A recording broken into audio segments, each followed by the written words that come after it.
Birthday मनाने cake काटने भी चले गए। 2008 में हम लोगों को 26/11 याद है, लेकिन अगर 2008 देखेंगे, शायद ही कोई महीना ऐसा गया है 2008 में जब कहीं न कहीं बड़ा बम धमाका न हुआ और बड़ी संख्या में लोग मारे न गए हो। पूरा 2008 का यही सिलसिला चलता रहा। 26/11 तो एक आखिरी टॉप था, ऐसा कह सकते हैं। इतनी सारी घटनाएं होने के बावजूद भी कुछ नहीं हुआ। और तब जाकर के मैंने कहा था ये, और शायद आपकी अदालत में मैंने एक बार कहा था कि लव लेटर लिखना बंद करो। और आपने देखा होगा वो लव लेटर लिखते थे, मोदी लड़ाकू विमान भेजता है।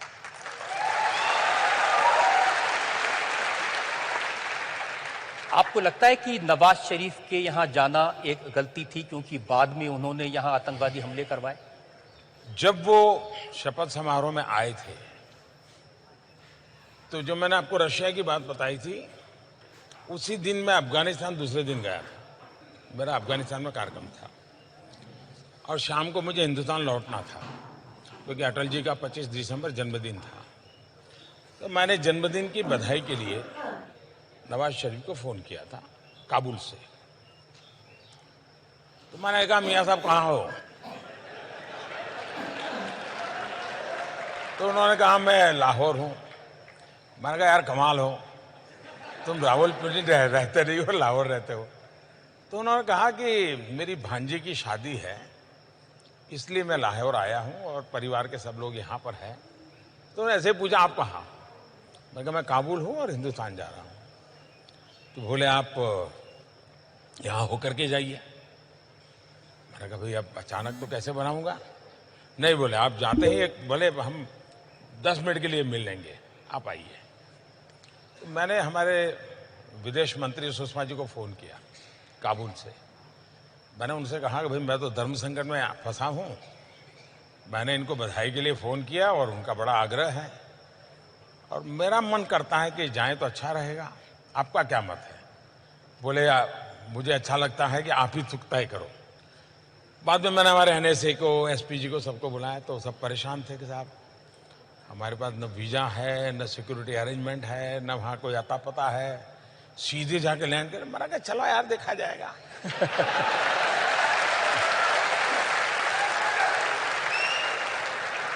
तो हम लाहौर गए एक सदिच्छा से, क्योंकि वो मेरे यहाँ शपथ समारोह में आए तो मुझे लगता था शायद ये जेन्युइन व्यक्ति हैं, कुछ कर पाएंगे। और मुझे सिर्फ कर्सी कॉल करना है। तो हम करीब आए, वहाँ पहुँचे तो उनका अभी मेरे हेलीकॉप्टर में मेरे घर जाना होगा। नॉर्मली एक देश का मुखिया दूसरे देश में किसी दूसरे के जहाज में नहीं बैठता है, सोचता है 50 बार। मैंने कहा, चलो यार। तो हम उनके हेलीकॉप्टर में बैठ गए। तो उनके हेलीकॉप्टर में हम गए, उनके परिवारजनों से मिले, चाय वगैरह पिया, गुड़ी गुड़ी बातें हुई। बाकी तो कोई सीरियस नहीं, काफी लोग थे हम लोग। लेकिन पूरे पाकिस्तान में एक मैसेज गया कि भारत सचमुच में पाकिस्तान का बुरा नहीं चाहता है। और ये सबसे बड़ी सफलता थी मेरी 1 घंटे की इस विजिट की। कॉमन मैन, पाकिस्तान के कॉमन मैन के दिल में जो झूठ फैलाया गया था, उसको मैसेज चला गया कि हिंदुस्तान पाकिस्तान की आवाम का भला चाहता है।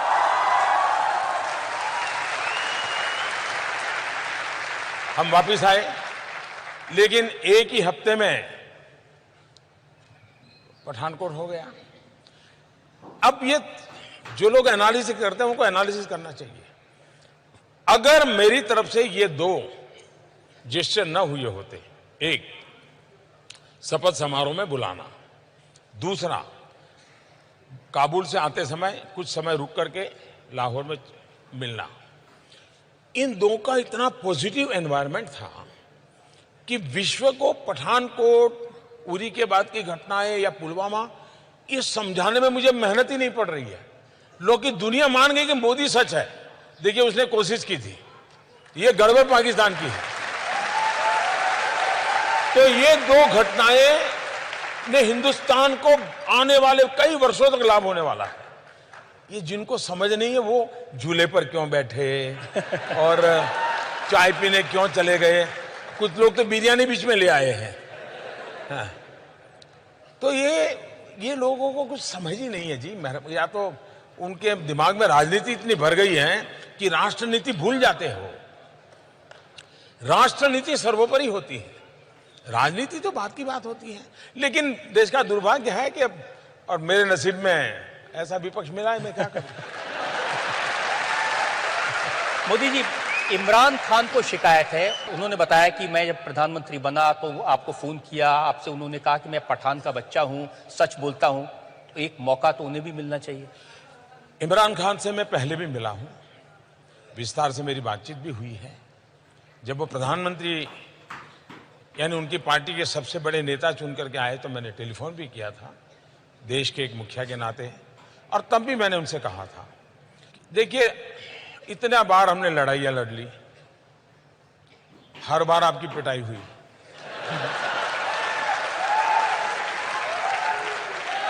आतंकवाद करके भी कुछ पाया नहीं। ये जितना हमने बर्बादी 40 साल में की है, अगर हम 5 साल मैं मेरे देश में गरीबी के खिलाफ लड़ूं, आप अपने देश में गरीबी के खिलाफ लड़िए, हम दोनों गरीबी के खिलाफ लड़ें, हम अपने अवाम का भला करेंगे। तो उन्होंने मुझे कहा कि देखो मोदी जी, मैं पठान का बच्चा, मैं सच बोलता हूं, और इसलिए मैं आपको कहता हूं कि आइए हम नई शुरुआत करें। ये बात हुई थी।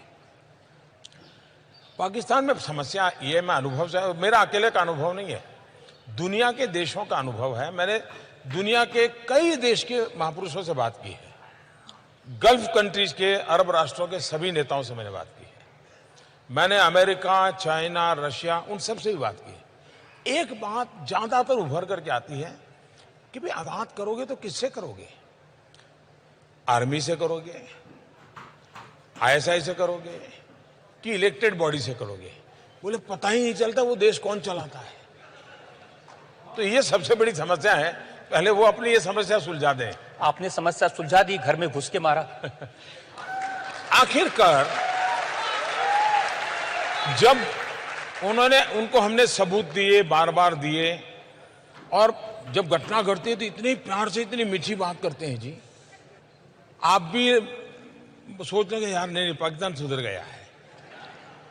पुलवामा के बाद मैं उनकी बहुत मीठी मीठी बातें मानने को तैयार नहीं था। मैंने कहा भाई आपकी बहुत बातें सुन चुका हूं, आप करते ही नहीं कुछ।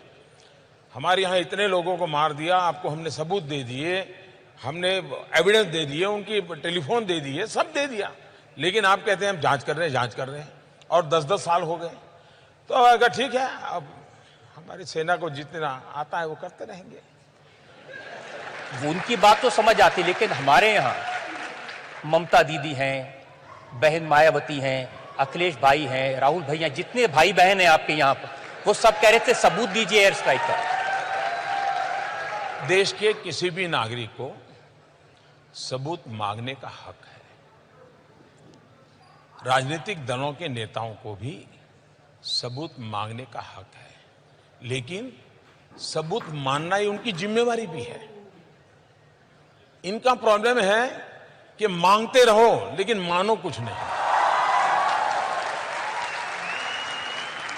सबसे बड़ा सबूत पाकिस्तान खुद है जी। आप मुझे बताइए कि हमने तो कुछ डिक्लेयर नहीं किया था। हमारी जो स्ट्रेटेजी थी उसके हिसाब से तो सुबह हम मीटिंग करने वाले थे, मीटिंग करके कुछ योजना करने वाले थे, उस प्रकार से सारा प्लान किया हुआ था।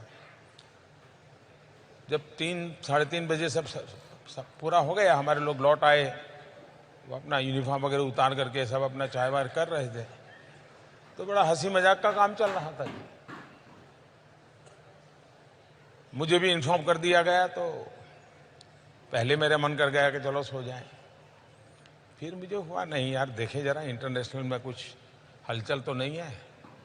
तो मैं जरा ऑनलाइन जाकर के सारा सर्फिंग करने लगा कि दुनिया में कहीं पर इस घटना की खबरें आना शुरू हुआ तो नहीं है। घटना बहुत बड़ी थी। उधर मेरे लोगों को मैंने कहा ठीक है अब आप सो जाइए, लोग थके हुए होंगे, सुबह बात करेंगे। लेकिन मैं नहीं सोया। 5-5:15 बजे पाकिस्तान ने ट्वीट किया कि भारत आकर के मार के चला गया।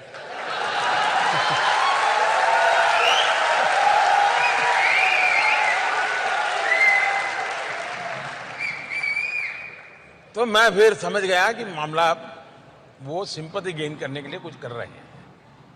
रोना शुरू कर दिया इन्होंने। तो मैंने फिर हमारे लोगों को इकट्ठा किया और मैंने कहा भाई तुरंत बैठना पड़ेगा। तो रात भर जगे थे लेकिन फिर भी इकट्ठे हुए। फिर परिस्थिति का मूल्यांकन किया, फिर आगे की रणनीति हम बनाते रहे। ये सही है कि पाकिस्तान ने बालाकोट के उस इलाके में जंगलों में कुछ मिसाइल गिराए निशान बनाने के लिए, ताकि दुनिया को बता सकें कि भारत का निशाना चूका? ये इस विषय के जो जानकार लोग हैं इन्होंने खोज के निकाला है कि, और जिसकी चर्चा पिछले 2-3 दिन से ज्यादा हो रही है, इस सब्जेक्ट के एक्सपर्ट हैं, उन्होंने कि भाई अब उनके लिए मुसीबत थी कि भारत ने आकर के यहाँ किया है तो ये सिद्ध हो जाता था कि यहाँ टेररिस्ट कैंप था, क्योंकि इतने बड़ी पहाड़ी में घने जंगल में एक अकेली इकलौती बिल्डिंग और जिसमें भी 600 लोगों की रेसिडेंशियल एकोमोडेशन, तो हर किसी को सवाल उठता है कि क्या था। इसलिए इनके लिए इसको छुपाने के लिए कोई न कोई रास्ते ढूंढने ही पड़ेंगे। पाकिस्तान के लिए दोनों तरफ से मौत है। ये भी कहें कि यहां कोई आया था, बम गिरा था, तो भी फंस रहे हैं। और वो इतने डर गए थे जी, वो गलतियां पर गलतियां चले। विमान उनका गिरा, उन्होंने कह दिया हिंदुस्तान का गिरा। पायलट उनका मरा, उन्होंने कह दिया हिंदुस्तान का मरा। यानी वो बिल्कुल ही बैलेंस खो चुके थे। और बैलेंस खोने का कारण था कि इतनी बड़ी घटना उनके लिए असंभव थी जी। और अभी भी उस सदमे में से बाहर नहीं आए। ये तो भारत में अगर चुनाव ना होते ना, अगर चुनाव ना होते और ये तू मैं ना होती और सामान्य दिवसों में घटना हुई होती, तो विश्व की जो महत्वपूर्ण मिलिट्री ऑपरेशंस हुए हैं इसकी उसमें गिनती होती जी। ये चुनाव के तू मैं में भारत के वीरों के पराक्रम को हमने नजरअंदाज किया है। और इसलिए मैं तो ईश्वर से प्रार्थना करता हूं कि चुनाव नतीजों के बाद शांति से इसके एक्सपर्ट हो, वो देश को समझाएं कि भारत के लोग कितने पराक्रमी हैं, कितना बढ़िया काम किया है। लेकिन जो विरोधी दल के नेता वो भी काफी पराक्रमी हैं। कांग्रेस के नेता बीके हरिप्रसाद, उन्होंने कहा कि जो पुलवामा में हमला हुआ ये नरेंद्र मोदी और इमरान खान के बीच मिली भगत थी, ये मैच फिक्सिंग था। कहते भी दीवाने, सुनते भी दीवाने और सुनाने वाले भी दीवाने।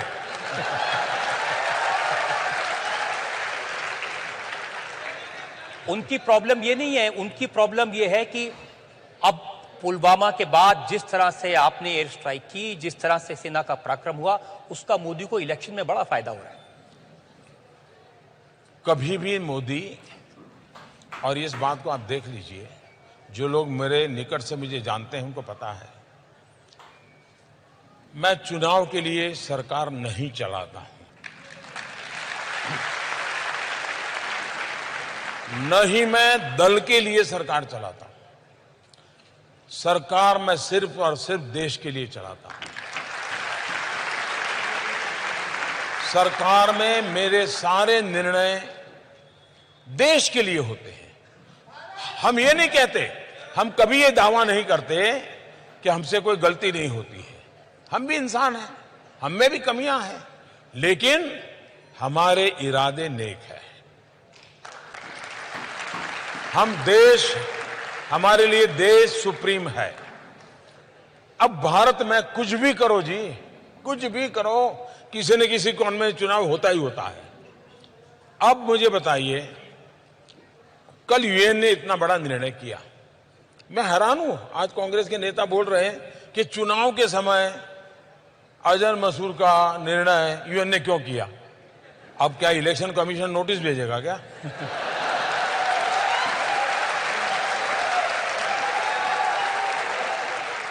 का यूएन की मीटिंग मोदी तय करता है क्या? अच्छा, मान लीजिए जो कहता है इतनी ताकत मोदी की है, फिर तो ये देश में मोदी को ही सब कुछ देना चाहिए।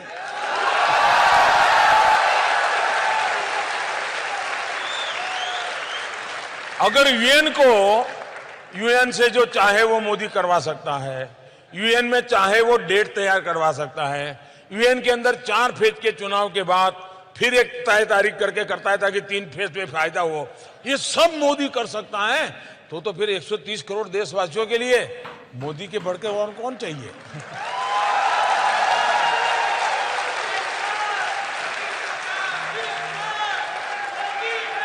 इसलिए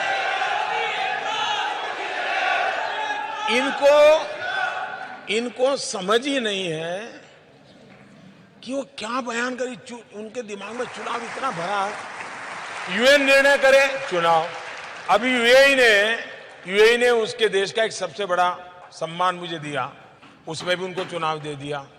अब रशिया ने एक बहुत बड़ा अवार्ड दे दिया, उसमें भी उनको चुनाव दे दिया। अब दुनिया के देश के लोग ये कोई हमारा चुनाव का टाइम टेबल या कोड ऑफ कंडक्ट पढ़ करके थोड़ा देश चलाते हैं जी, वो तो अपने हिसाब से देश चलाते हैं। लेकिन आप भी तो ऐसे काम करते हैं ना। आप पुलवामा हुआ, पाकिस्तान को पता था कि आप कुछ ना कुछ तो करने वाले हैं, मोदी खाली तो बैठेगा नहीं, और पाकिस्तान ने पूरी तैयारी की थी उसको रोकने की, तो भी गए और बिना खरोंच हुए वापस आ गए। वो जो गलती हमारे देश में मेरे लिए लोग करते हैं ना, तो वो भी तो पुराने हमारे देश वाले ही हैं। 47 के पहले उनकी आदत भी तो वही है जो हमारी है, और इसलिए वो भी मेरे सिस्टम में यहाँ के लोग जो टीवी पे वगैरह दिखाते हैं उसके आधार पर सोचते हैं, इसलिए गलती हो जाती है। उनको लगा था कि मोदी ने सर्जिकल स्ट्राइक किया था तो इस बार ऐसा कुछ करेगा, तो इसलिए उन्होंने सब वहां पर खड़ा कर दिया, तामझाम पूरा। इवन अफगानिस्तान की बॉर्डर से भी लाकर के यहां रख दिया, इवन बलूचिस्तान में जो है उनको भी लाकर के यहां रख दिया। सारे टैंक लगा दिए, राडार लगा दिए, सब लगा दिए। अब हम बजरंग बली की जय कर करके ऊपर से चले।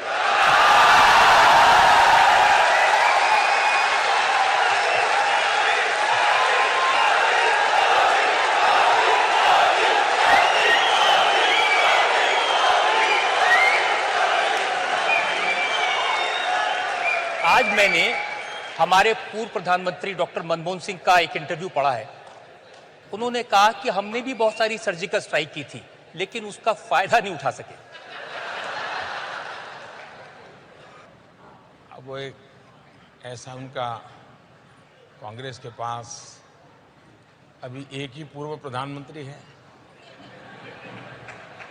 पहले रिमोट से सरकार चलवाई जाती थी एक परिवार के द्वारा, और रिमोट से कुछ बुलवाया जाता है।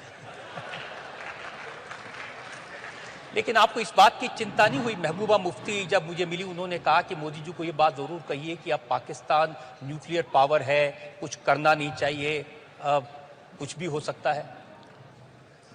मैं हैरान हो जाता हूं कि जो लोग हिंदुस्तान में अपने आप को नेता मानते हैं, भारत के संविधान के हिसाब से चुनाव लड़ते हैं, भारत के संविधान की व्यवस्था के तहत सरकारें बनाते हैं, लेकिन जब बात करते हैं तब पाकिस्तान की भाषा बोलते हैं, इससे बड़ा इस देश का कोई दुर्भाग्य नहीं हो सकता। जहां तक न्यूक्लियर का सवाल है, भारत एक बहुत ही जिम्मेवार देश है और पूरी दुनिया में हम एक रिस्पॉन्सिबल कंट्री के रूप में हम जाने जाते हैं, और हमारा आचरण से जाने जाते, शब्दों से नहीं। हम ही हैं जिन्होंने न्यूक्लियर की हमारी डॉक्ट्रिन में नो फर्स्ट यूज ये डिक्लेयर किया हुआ है, दुनिया के दबाव में नहीं किया है। ये अटल बिहारी वाजपेयी जी ने डॉक्ट्रिन में, भारत की हिम्मत की बात है, ये कहा है, और भारत उसमें टस से मस नहीं है। कोई भी सरकार आए तो मैंने एक दिन अभी कह दिया है कि भैया बहुत हो गया, ये खिलौना नहीं है, एक रिस्पॉन्सिबल कंट्री का व्यवहार होता है और भारत इस विषय में रिस्पॉन्सिबल है। आप रामधारी सिंह दिनकर की एक कविता मुझे किसने भेजी है आपको बताने के लिए, आपने जो पाकिस्तान के दिल में आतंकवाद के लिए जो डर पैदा किया। क्षमाशील हो रिपु समक्ष तुम हुए विनीत जितना ही, दुष्ट कौरवों ने तुमको कायर समझा उतना ही। सच पूछो तो शर्मे ही बस्ती दीप्ति विनय की, संधि वचन संपूज उसी का जिसमें शक्ति विजय की। मैं जिन्होंने इस रचना की है उनको बधाई देता हूं। शक्ति का अपना एक सामर्थ्य होता है, लेकिन शक्ति का प्रगटीकरण संस्कार से कंट्रोल होना चाहिए। संस्कार के अधिष्ठान पर शक्ति होनी चाहिए, वरना शक्ति रावण के पास भी थी। संस्कारहीन शक्ति विनाशक होती है। शक्ति संस्कार युक्त होनी चाहिए। मोदी जी एक ब्रेक ले लेते हैं, फिर एक ब्रेक के लिए हम रुकते हैं। और मोदी जी का लगा के सुत गिर पड़ा पर खुली तो अब दाट कोड यो तो अब नहीं की जाना। पापियों का डर खत्म हो जाता है, भ्रष्टाचारियों का डर खत्म हो जाता है, गलत करने वालों का डर खत्म हो जाता है, तो वो देश खत्म हो जाता है। देश के लिए आवश्यक होता है जो आतंकवादी है, विघटनकारी है, उनको मेरी सेना का डर होना चाहिए, मेरे सुरक्षा बलों का डर होना चाहिए। जो भ्रष्ट आचरण करते हैं, बेईमानी करते हैं, उनको कानून का डर होना चाहिए। जो नीति विरुद्ध काम करते हैं, उनको नेक और नियत का डर होना चाहिए। और इसलिए ये डर अच्छा है।